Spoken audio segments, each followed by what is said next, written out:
It's Thursday, and we encourage you to think positively, and positive things will start happening. Welcome to Africa Good Morning, hosted by yours truly, Aina Raisa Koyo and Ashwan Berry. Now today, like as usual, we are bringing you the news making headlines. Yes, indeed we are, and today is Wonderful Weirdos Day. Nothing's quite as dull as being normal, boring, or average. Celebrate being weird. Celebrate the weirdos in your life on Wonderful Weirdos Day. Make an effort to be weird by dressing weirdly, doing weird things, and encouraging weirdness with your friends and in the workplace. You know, the children today would say, don't be basic, add some spice to your personality. Yes. Here's a video on Wonderful Weirdos Day.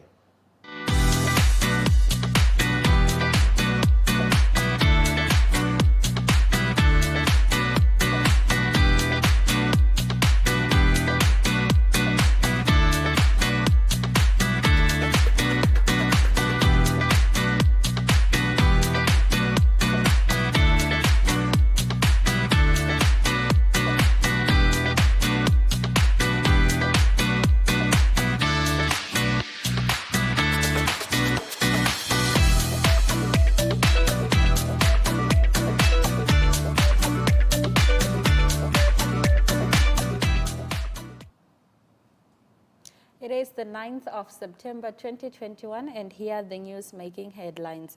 Guinea junta releases prisoners as it seeks popular backing. Pushists in Guinea released a group of political opponents of the deposed President Alpha Conde on Tuesday as the regional bloc ECOWAS prepared to discuss the turmoil in the West African nation. Special forces led by Lieutenant Colonel Mamadi Douboua staged a coup in the mineral-rich but impoverished country on Sunday and arrested the president, sparking international condemnation.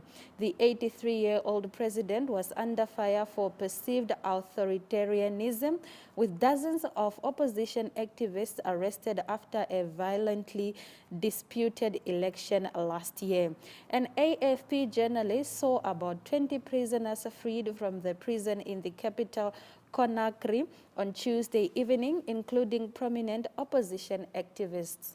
Now in Mozambique, armed groups lost almost all ground they had conquered. Mozambique's President Filipe Nyusi on Tuesday said that the armed groups operating in Cabo Delgado province had lost almost all the ground they had occupied, but warned of the need for vigilance because the enemy was dangerous. Success in the war against armed groups in Cabo Delgado, northern Mozambique, is supported by the government forces of Rwanda, the military mission of the Southern African Development Community, and veterans of the National Liberation Struggle, Filipe Nyusi said.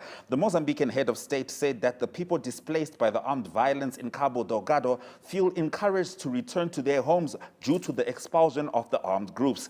Nyusi said that the actions of the armed groups resulted in the death of more than 2,000 people, the flight of more than 850,000, and the destruction of hundreds of social and economic infrastructures. AU mission arrives in Luanda today. An African Union humanitarian assessment mission arrives today in Luanda with the purpose of establishing contacts with the Angolan authorities on policies and programs related to refugees, asylum seekers, and internally displaced persons. A note from the Angolan embassy in Ethiopia to the African Union says that the delegation, which remains in the country until Saturday, has scheduled meetings with officials from the Ministry of Foreign Affairs, Interior, Justice and Human Rights, and Social Action, Family and Women Promotion. A visit to a refugee center located in the municipality of Viana in Luanda is also planned. The team comprises, for most of the part, members of the subcommittee on refugees, returnees and displaced persons attached to the African Union Permanent Representatives Committee, which is headed by Gambian ambassador to Ethiopia, a permanent representative to the AU, and the United Nations Economic Commission for Africa. Lazarus Chakwera for strong Africa-Caribbean ties. President Lazarus Chakwera on Tuesday took part in the inaugural Africa-Caribbean Community Summit and joined other leaders in calling for strong ties between the two regions. CARICOM is a group of 20 developing countries in the Caribbean that have come together to form an economic and political community that shapes policies for the region and encourages economic growth and trade. According to Chakwera, SADC embraces and celebrates the inaugural Africa CARICOM Summit as a milestone towards the creation of a grand coalition of like-minded and like-mannered nations. The summit focused on thematic areas such as the promotion of trade, investment and economic integration, transport integration, the mitigation of the impact of the COVID-19 pandemic, the ocean agenda and sustainable blue economy, climate change, and leveraging emerging technologies. Aid for sex alleged in northern Mozambique. Human Rights Watch.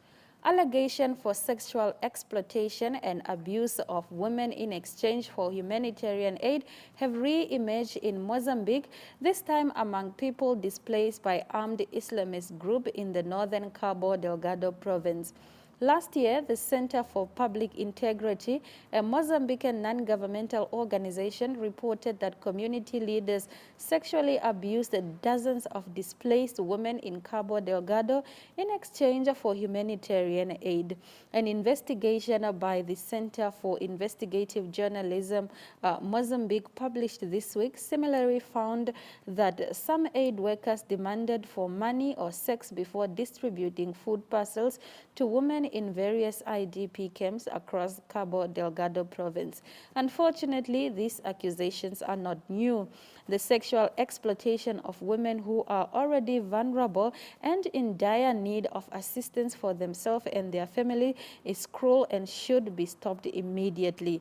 The Mozambican authorities should investigate and appropriately prosecute those using their position of power to commit these crimes and ensure that women and girls who are fleeing violence get the protection and assistance they need. In our next story, Morocco chooses 395 parliamentarians. Nearly 18 million Moroccans go to the polls today to elect 395 deputies from the lower chamber of parliament, the House of Representatives, and more than 31,000 municipal and regional representatives. Three political parties, including the ruling Islamists and the main opposition Liberal Party, denounced the illegal use of money during the campaign for general elections scheduled today. The ruling Justice and Development Party condemned the obscene use of funds to attract voters and some polling station supervisors. Morocco is the only country in the region where the Islamists came to power after the popular uprisings in the Arab world and still remain there, although the main decisions and guidelines in key sectors continue to emanate from the king's initiatives, King Mohammed VI. If you get the same result as in 2016, the Islamist Party will only get, according to estimates, 80 to 85 seats against 125 5 years ago. Army threatens rogue soldiers. The army has threatened to crack down on rogue elements within its midst who are stealing equipment, including weapons, to sell to criminals. Speaking at the parade at Mankoanye Barracks last Friday, Warrant Officer Class 1 Peter Koka condemned the rogue soldiers. Warrant Officer Koka said his task is to ensure that the Army's vehicles are serviced and fueled, that the soldiers have food, clean uniform, and that they were well armed with clean, serviceable guns. Here we have disciplined soldiers, but there are other soldiers who are out on a campaign to ruin our already few equipments. Those rogue elements may be 2 or 3 out of 100 soldiers, he said. Warrant Officer Selele Balo said they do not want to see Lesotho turning into Syria, adding that those who are embarrassing the army should ask themselves where they want to lead the nation to. All right, in Namibia, I am coming to testify. This is according to the fish rot whistleblower. Icelandic whistleblower Johannes Stefansson says both Namibian and Icelandic fish rot accused are trying to jeopardize and delay the fishing rights bribery scheme cases by lying to the court. It appears there is no limit to how far the accused would go in trying to get away with their crimes. While we still have a long road ahead, I believe they will continue to do whatever it takes to delay the case, Stefansson said. He added, I think the PG and other prosecutors on the case are working this well and correctly. The whistleblower slammed reports suggesting he would not be testifying in a trial in Namibia. I will be coming to Namibia to testify in the fish rot trial as it takes place. It has always been clear that they do not want me to testify. They will do anything to prevent me from testifying, Stephenson said. He said he wants to see the accused pay for their crimes. All the billions stolen by the sharks, Samerji and others, has affected the country and its people. To see justice served for the Namibian people is all I want, he said. All right, now we move over to our next story. Vaccines did not cause deaths, and this is in Lesotho. The 5 people who died in Leribe last month did not die due to COVID-19 vaccine, an investigation by health experts has revealed. The experts said 5 died as a result of COVID-19, heart problems, sugar diabetes, HIV/AIDS, and tuberculosis. Speaking at the press conference yesterday, Health Minister Semano Sakle said the Johnson & Johnson vaccine was safe and helped prevent severe illnesses caused by the COVID-19. The WHO representative, Dr. Richard Mbanda, congratulated the government and thanked them for coming out into the open about the issue and conducting an independent investigation. Lesotho is targeting to vaccinate 10% of its 2 million people by the end of September. We see that Lesotho is on track to meet that target and it will surpass it, he said. However, he said 10% is not enough. Safety of vaccine is our top priority, and we will surely support the process, he said.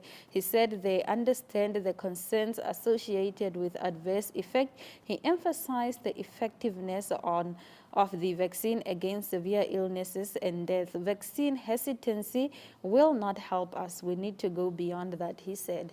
Now in Botswana, pandemic causes spike in marriages. The coronavirus pandemic has caused a sharp and steady increase in marriages in the country, raising fears of high divorce cases in the future. Statistics Botswana's marriage statistics brief for 2020 illustrated a steady rise in the number of marriages since 2018, with a percentage increase in the number of marriages of 11.1% from 2018 to 2019 and a further 6.9% from 2019 to 2020. The brief further revealed that the outbreak of COVID-19 did not negatively affect marriage trends. Wedlock during this era, dubbed COVID-19 marriages, have proven to be cheaper, as many couples have been taking advantage of the pandemic, whittling down related costs. Families also make sure that wedding procedures are completed on time. This has made things easier and cheaper for many couples. Males who are getting married for the first time were at 91.5%, and spinsters accounted for 96.8% of all marriages. More men than women tend to opt for remarriage after their first marriage, as evidenced by a higher percentage of remarriages of divorced and widowed men compared to women. Law enforcers confiscate 161 kg of ivory.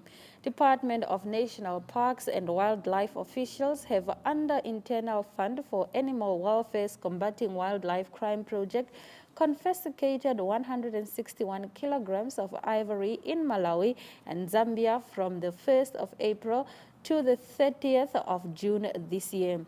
Malawi-Zambia Trans-Boundary Landscape Project Chief of Party Patricio Dadzela said confiscation of the item is an indication that stakeholders are making headway in protecting wildlife. Dadzela said the project combats wildlife crime in the landscape through the variety of strategies, including law enforcement and community engagement. Intensified and strategic patrols have been a key activity in successfully apprehending several suspects and leading to the confiscation of items such as gun, animal skin, ivory, and charcoal, he said.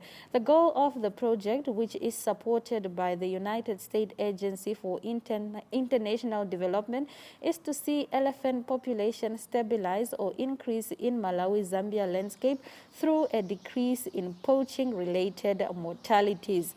In partnership with the government agency in Zambia and Malawi, the project project is strengthening anti-wildlife crime enforcement in the region by supporting regional coordination among agencies and prioritizing wildlife crimes across enforcement and regulatory agencies. It targets Kasungu National Park in Malawi and Lukusuki and Lambe National Park, which are in Zambia. Now, in the last of our top stories, vaccinate or resign, Zimbabwe tells government workers. Zimbabwe has told its civil servants unwilling to get vaccinated to resign as it seeks to increase inoculations against COVID-19. The Southern African country has already made it mandatory for people to get vaccinated to go to markets, gyms, restaurants, and university exams. If you are employed by the government for the protection of others and those you serve, get vaccinated, Zimbabwean Justice Minister Ziyambi said on local radio. But if you want to assert your rights not to be vaccinated, you can resign, he added, saying the measure would also apply to teachers. Zimbabwe has about 300,000 civil servants, including 100,000 teachers. The Zimbabwe Congress of Trade Unions challenged the mandatory vaccination of employees in court in August. 4.4 million people have received a first dose in the country, with 11% of the population fully vaccinated. Zimbabwe has recorded more than 125,600 cases of COVID, including 4,490 deaths since the start of the pandemic. All right, that brings us to the end of our top stories. We're going to take a short break, and after the break, we'll be talking about procurement. Stick around.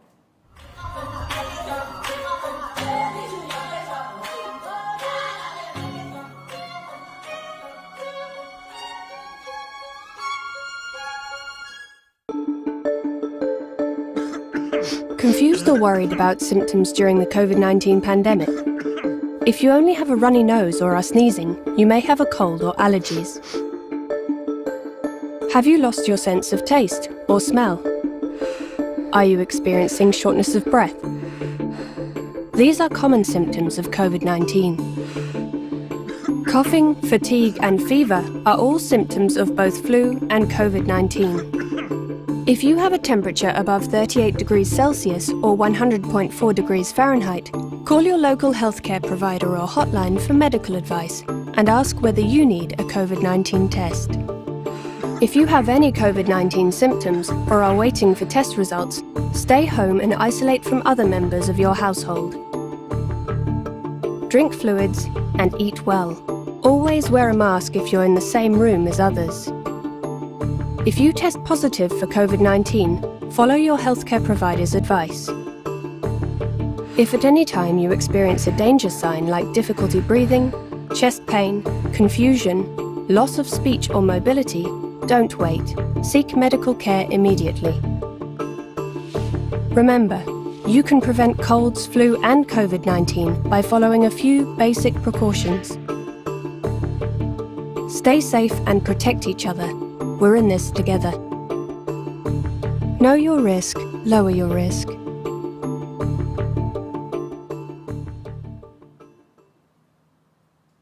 Welcome back to Africa Good Morning. Government procurement, not just in Namibia, but in Africa as a whole, remains shrouded by controversy. Here to talk about the issue is Federico Links, Research Associate at the Institute of Public Policy Research in Namibia. Good morning, Master Link. How are you?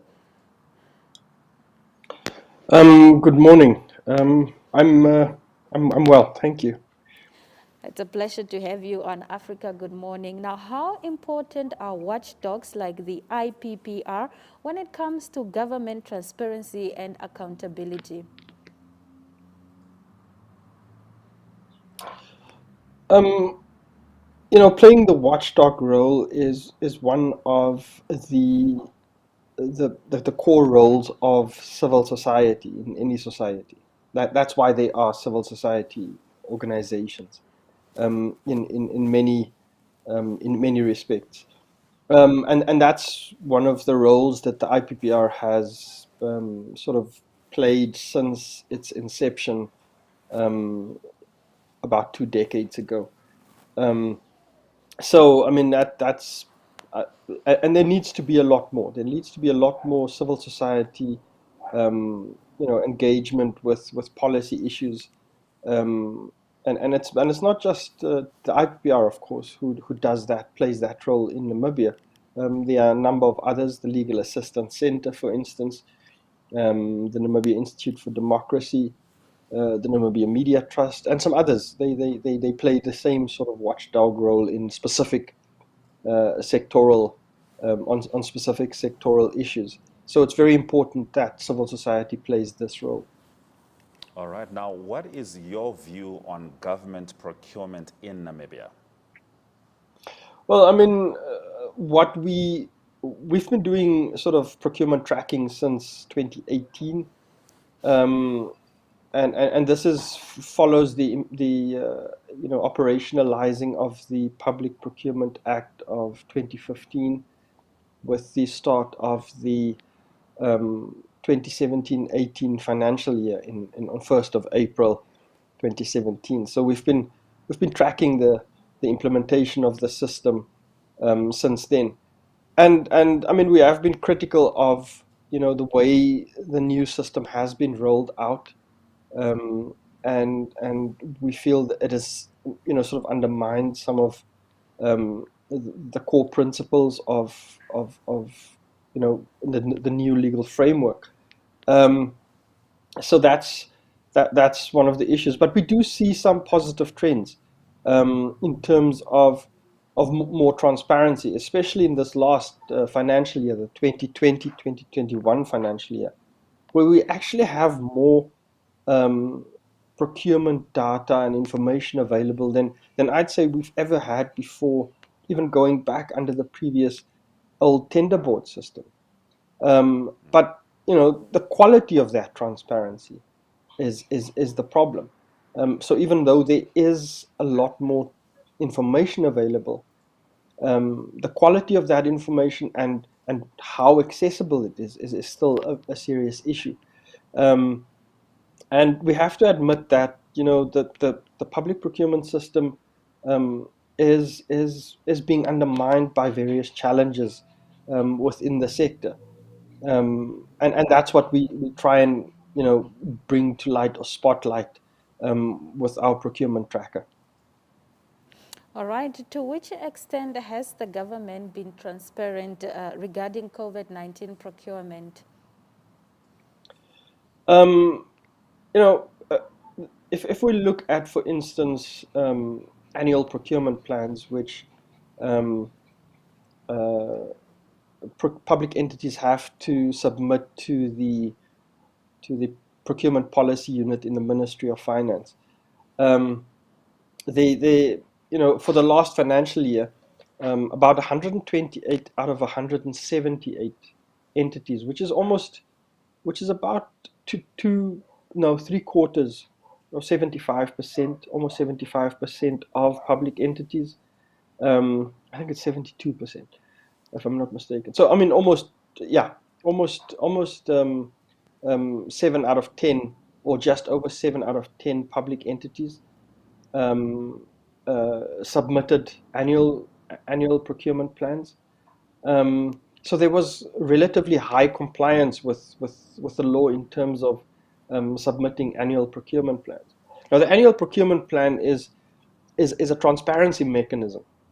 It allows us as the public um, to to to get to see what procurement actions or transactions a public entity will engage in over a financial year.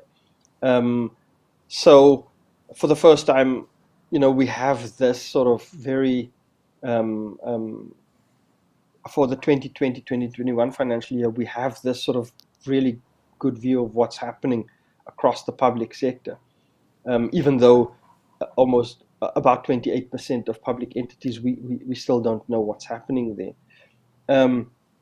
But there's a lot more transparency.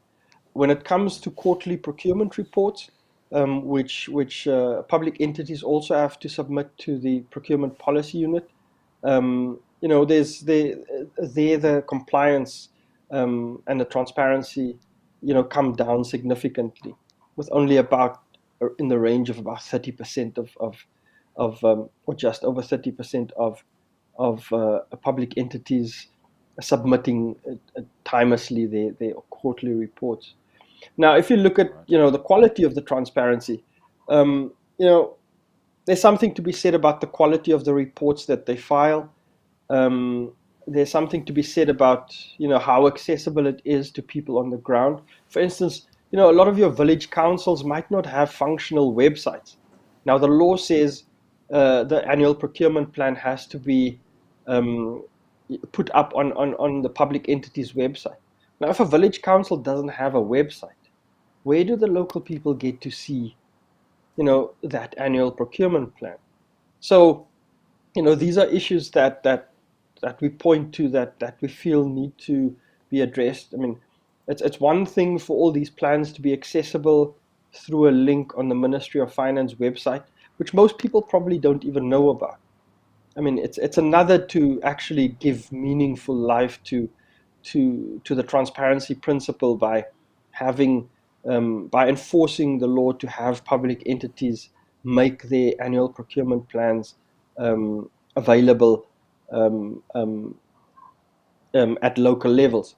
The other issue is the procurement policy unit is supposed to produce an annual report, which is supposed to be submitted in Parliament, and through that way we also get to get an insight into what's happening in the public procurement system. But All right. over the last 4.5 years, the PPU hasn't submitted a report. So in that sense, it's not living up to that transparency role and function that it's supposed to play. So we don't have an idea of what's actually happening in the procurement system, because we don't have access to such a report. So how does Namibia compare with the rest of Africa when it comes to government procurement? I mean, to be honest, I haven't done any sort of analysis or comparative analysis in that sense. But we do see some of the red flags that have been flagged in other countries around procurement practices. We do see some of those red flags here in Namibia.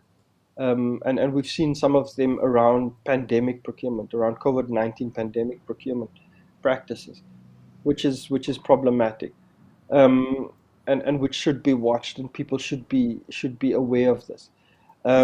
So a lot of the sort of questionable practices that have played out in other parts of the continent, in other countries, we see those same issues now, and we've seen them since last year on the public procurement landscape, and we need to be concerned about that.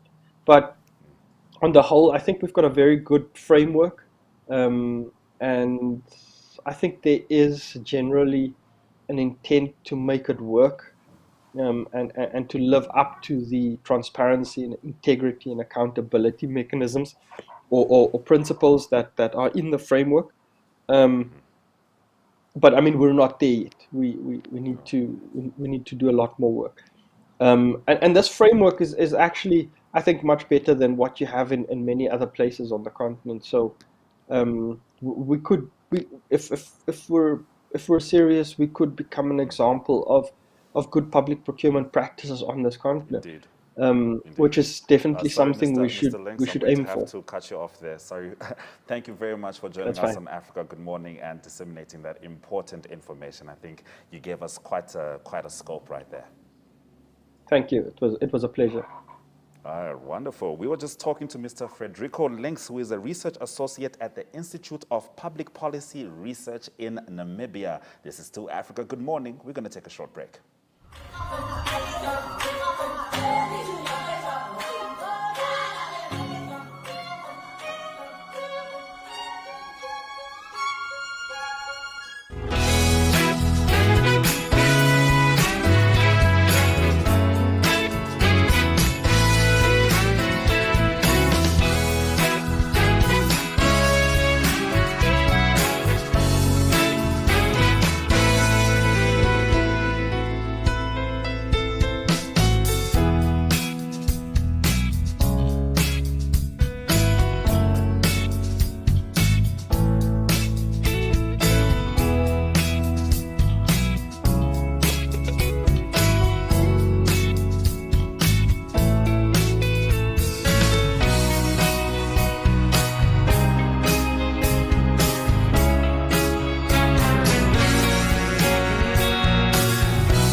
Welcome back to Africa. Good morning. Right now, we're going to cross over to Zimbabwe to get the news from Talent Gore. Good morning, Talent. How are you?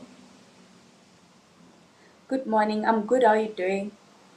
I'm good, Talent. Now, if there's one thing that is known in Africa, or maybe the world over, is that Zimbabweans take their education very seriously, which might be reflected in your first story, because Zimbabwe School Examination Council November examinations will go on as scheduled, with the possibility of a spillover into 2022, despite the COVID-19 induced disruptions to the education calendar. Could you please talk to us about that? So, about 3 weeks ago, the Zimbabwe Teachers Unions urged the government and the Zimbabwe School Examination Council to postpone the November 2021 exams to 2022. But however, the government has said that the exams will go ahead as scheduled, and they said that there might be a possibility of a spillover into 2022. But the government said that not much learning time had been lost to warrant cancellation of public examinations. They said that school heads had convinced the government that the exams can actually go ahead as planned this year, but there might be a spillover into 2022. Teachers have been calling for the postponement of examinations, citing that pupils were not prepared because they had limited learning time. But the government said that they introduced different policies to make sure that students, pupils, and school children were learning during the lockdown period. They introduced the online classes, online lessons. So they said that the pupils were prepared to write their public examinations late this year, that is in December, and there might be a spillover into January 2022. All right, now President Emerson Mnangagwa has relaxed the level 4 of COVID-19 lockdown. Please tell us more. President Emerson Mnangagwa has relaxed level 4 lockdown to level 2, and this will see the resumption of intercity travel and extended business operating hours. Under the level 2 lockdown restrictions, ordinarily business will open from 8 a.m. to 7 p.m. During level 4 lockdown, business hours were operating from 8 a.m. up until 3 p.m. So now they'll be operating from 8 a.m. to 7 p.m. And also curfew will now start from 10 p.m.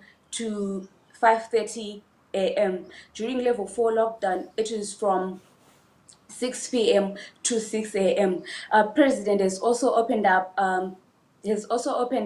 intercity travel. Now buses can move from one city to another. He also encouraged the citizens to be vaccinated, because they had said that some of the activities which people normally did before lockdown, they are not going to do them if they are not vaccinated. So he has since encouraged everyone in Zimbabwe to be vaccinated so that we can at least go back to normalcy.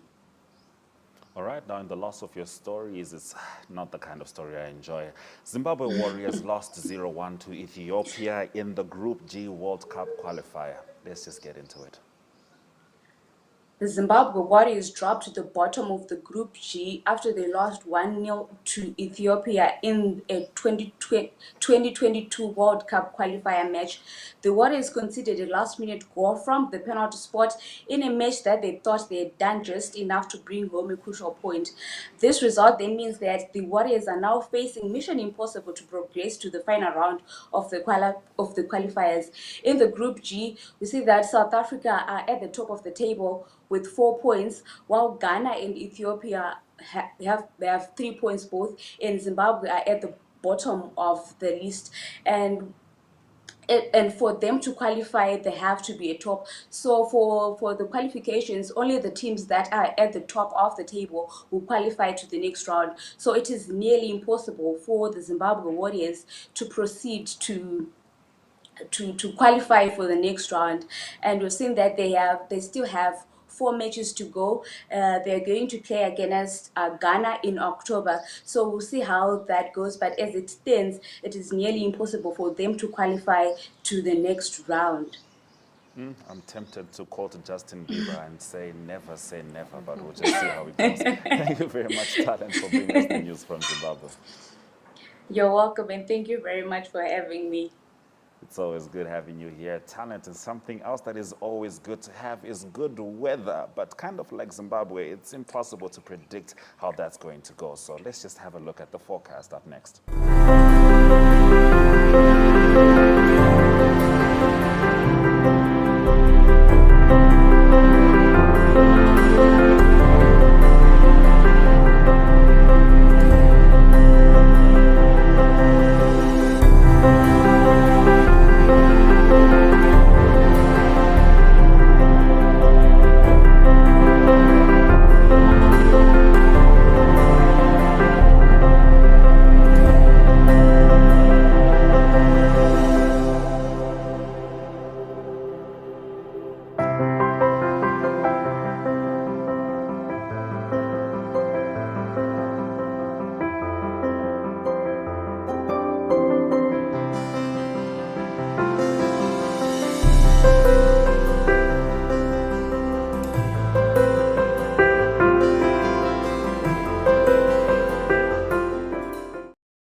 Come on now.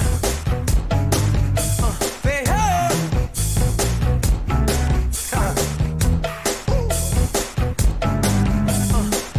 Listen up, y'all, 'cause I've got something to say. Hey, hey. Well, you better get ready, 'cause you know I came to play. Hey, hey. I'm trying to sit in the ground. It's time to wake up this time.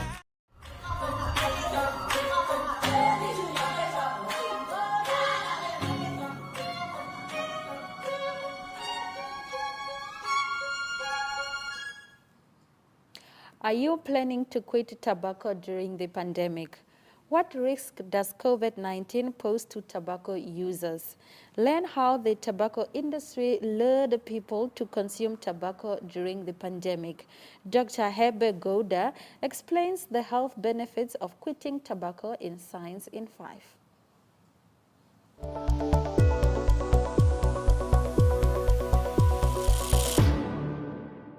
Are you a tobacco user who's considering quitting during the pandemic? What impact does COVID-19 have on your body if you're a tobacco user? Hello and welcome to Science in 5. I'm Vismitha Gupta-Smith and these are WHO's Conversations in Science. Today we are talking to Dr. Hebe Gouda about tobacco and COVID-19. Welcome, Hebe. Let's start with how COVID-19 impacts the body of a tobacco user. We now know that the evidence strongly indicates that smokers are up to 50% more likely to suffer worse from COVID-19 disease. That means that smokers are more likely to have worse symptoms, more likely to be hospitalized, more likely to be admitted into intensive care units, and require help with breathing and or ventilation. Ultimately, smokers are more likely to die from COVID-19 disease than someone who has never smoked. In general, we know that tobacco has many harms to people's health. That causes heart disease, diabetes, lung conditions like chronic lung disease, and cancers like lung cancer. And all these conditions, too, we now know, make people more vulnerable to COVID-19 disease. Hebe, we know how harmful tobacco is to our health, and yet during this pandemic, we saw the tobacco industry come up with new and innovative ways of getting more and more people hooked on to tobacco. Talk to us about these efforts by the industry. Sure, yes. The tobacco industry and other industries that are involved in the manufacturing and marketing of e-cigarettes, for example, were very active during the pandemic and continue to be so. Particularly at times of lockdown, for example, they ensured that consumers had continuous access to these harmful products through contactless delivery, for example, or curbside drop-offs. And what is particularly concerning about those forms of access is that those who are underage, who would normally not have access or have difficulty accessing these products, it could be made potentially easier through this contactless delivery system. We also know that they were providing promotional discounts, appropriating the stay-at-home hashtag in social media for their own marketing purposes, and claiming that these nicotine and tobacco electronic products were the good companions for working from home contexts, etc. On a more globally strategic level, they really tried hard to seem like part of the solution to the pandemic by donating things like ventilators to countries, as well as other personal protective equipment and masks with their own logos on it, etc. Meanwhile, staying completely silent on their role in the over 8 million deaths due to tobacco every year. Hebe, many people decided to quit using tobacco during the pandemic. Describe to us what happens to our bodies when we quit tobacco. The benefits to our body when we quit smoking and tobacco use in general are almost immediate. Within 20 minutes of your last cigarette, your heart rate and blood pressure have improved. Within 12 hours, the carbon monoxide levels in your blood will have reduced to normal. Within 2 to 12 weeks, you can expect your lung function and circulation to have improved. And in fact, within 1 to 4 years of quitting, your risk of dying is about half that of a current smoker. So, the best time to quit is now. The best time to quit is now. That was Dr. Hebe Gouda talking to us about tobacco and COVID-19. Thank you very much for joining us. Until next time then, stay safe, stay healthy, and stick with science.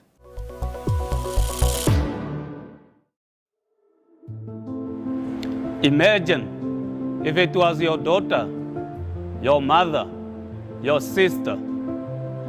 Please, my brothers, let us stop the senseless killing of our women.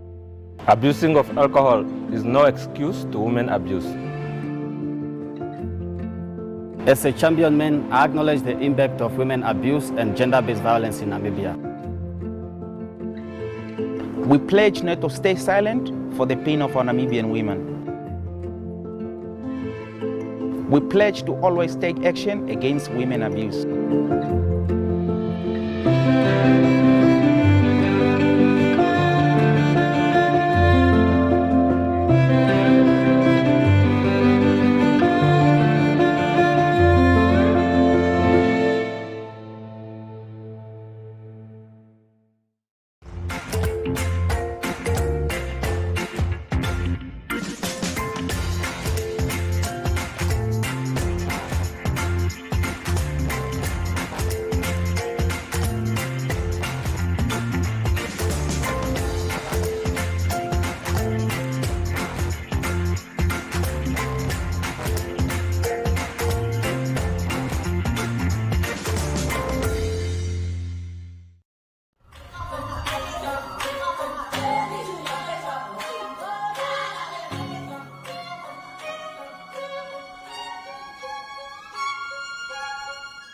Welcome back to Africa. Good morning. It's time for us to get into your economic news stories for the day. And we start off in Mozambique as Spar stores expand e-commerce capabilities and offer home delivery. Several Spar stores in Mozambique have expanded their services to now offer e-commerce. In cities, businesses and residents alike can use these new e-commerce capabilities to have groceries delivered to their doorstep. Due to the ongoing pandemic, in-store retail trading hours are shorter than usual, making online retailing more attractive.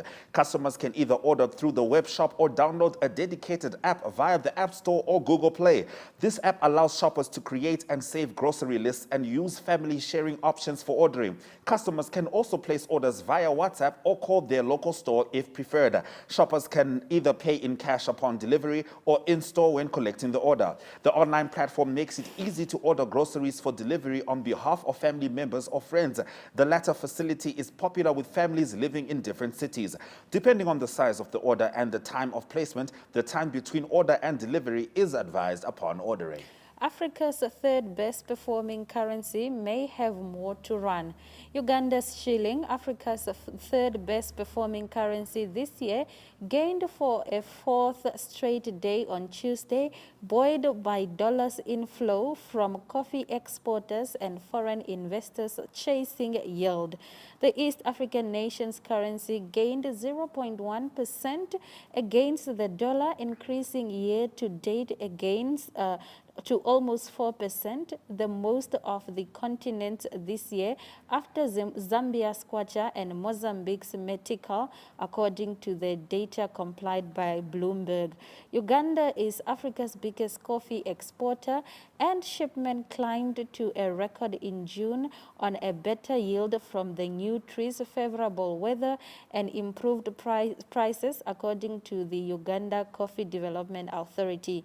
Exports in the first 10 months of the season that started October 1st rose to 20% year on year.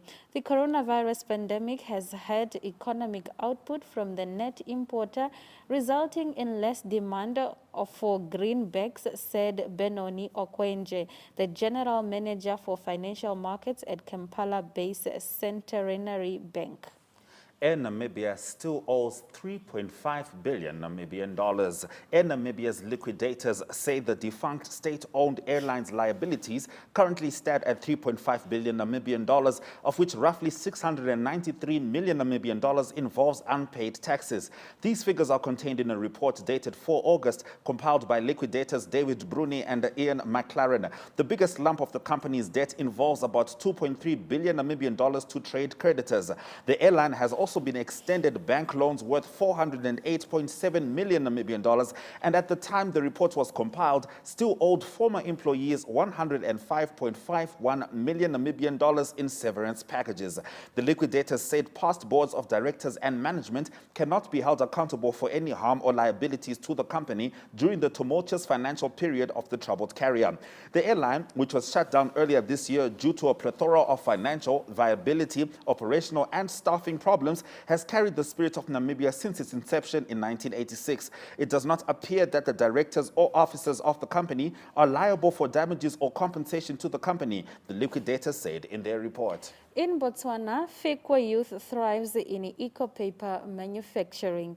Celebi Fikwe-based youth Boniface Genamo has tapped into a profit-making, resourceful business of biodegradable products, in particular paper bag manufacturing. Genamo established Zua Holdings back in 2016, and the business is currently located at Celebi Fikwe Industrial Site. Speaking to Business Monitor about the ecological profit-making business, the founder and director said the company deals with paper manufacturing. He indicated that they manufacture all sorts of paper bags and paper products, and use their distribution arm based in Gaborone trading as NEKS Holding to reach their customers both nationally and regionally. He stated that they produce branded plain grease-proof and pharmacy brown bags.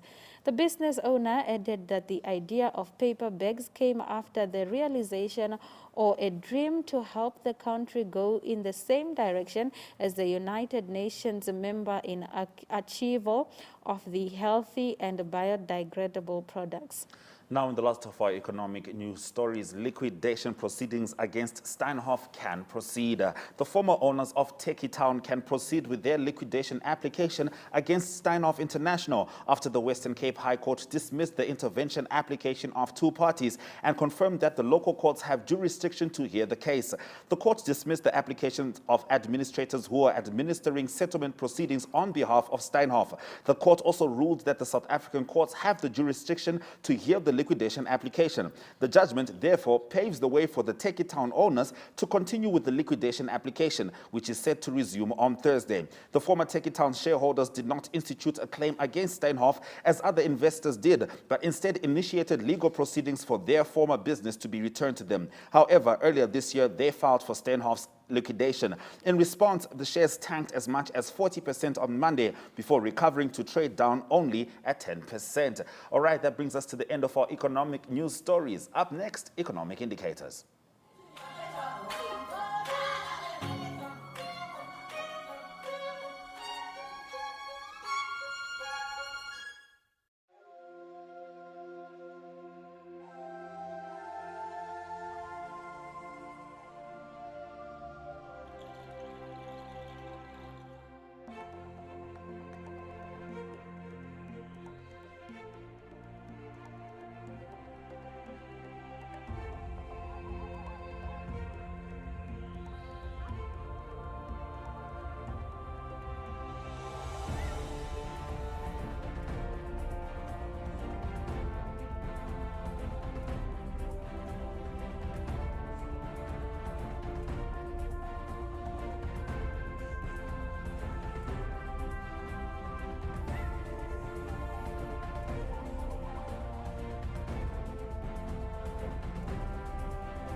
Welcome back to Africa. Good morning. It's time for us to get into today's sports updates. And we start off with cricket as SA women bounce back with decisive ODI victory over the Windies.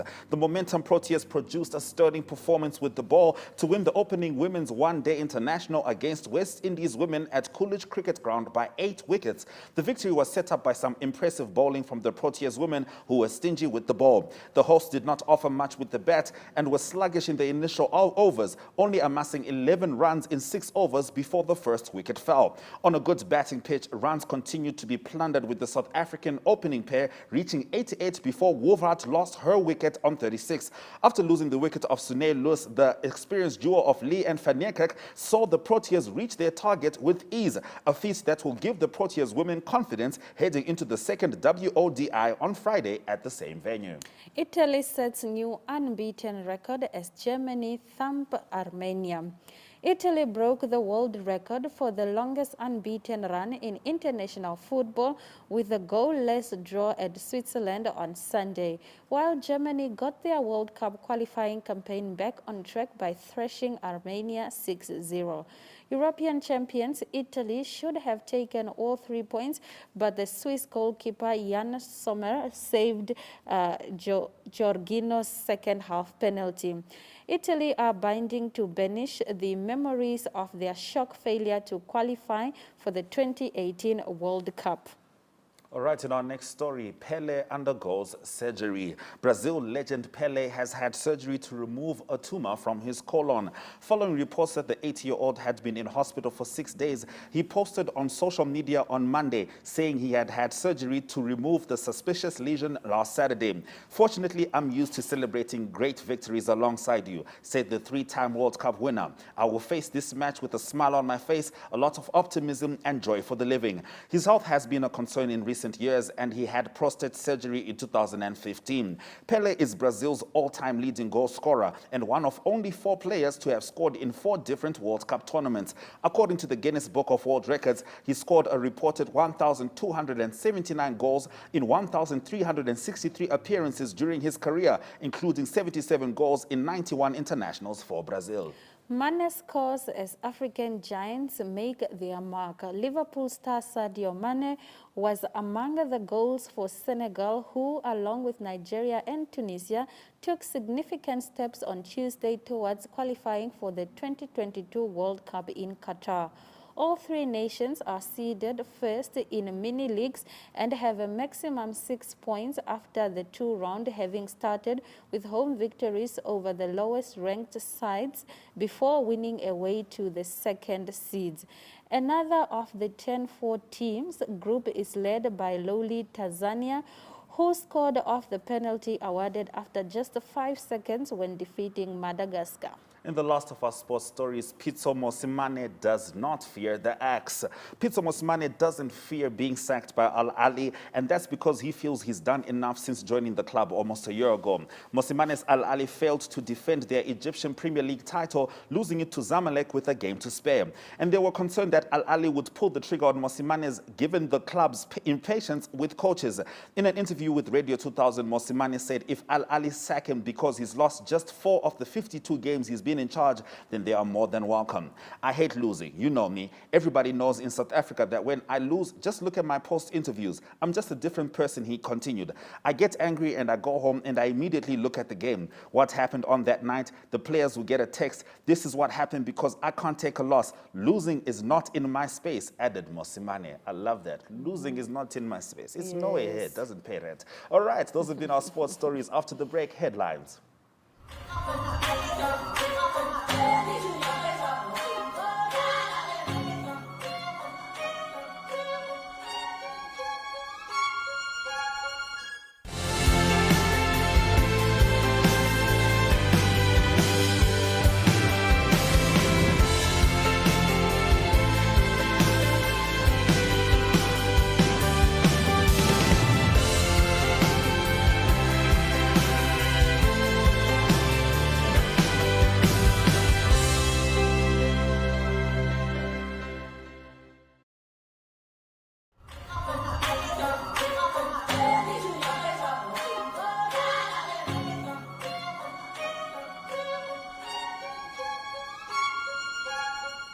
Welcome back to Africa. Good morning. It's time for us to get into the headlines from today's top stories. Guinea junta releases prisoners as it seeks popular backing. Mozambique armed groups lost almost all ground they conquered. AU mission arrives in Luanda today.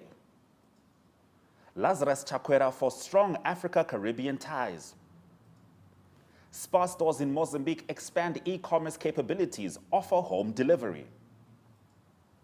SA women bounce back with decisive ODI victory over Windies.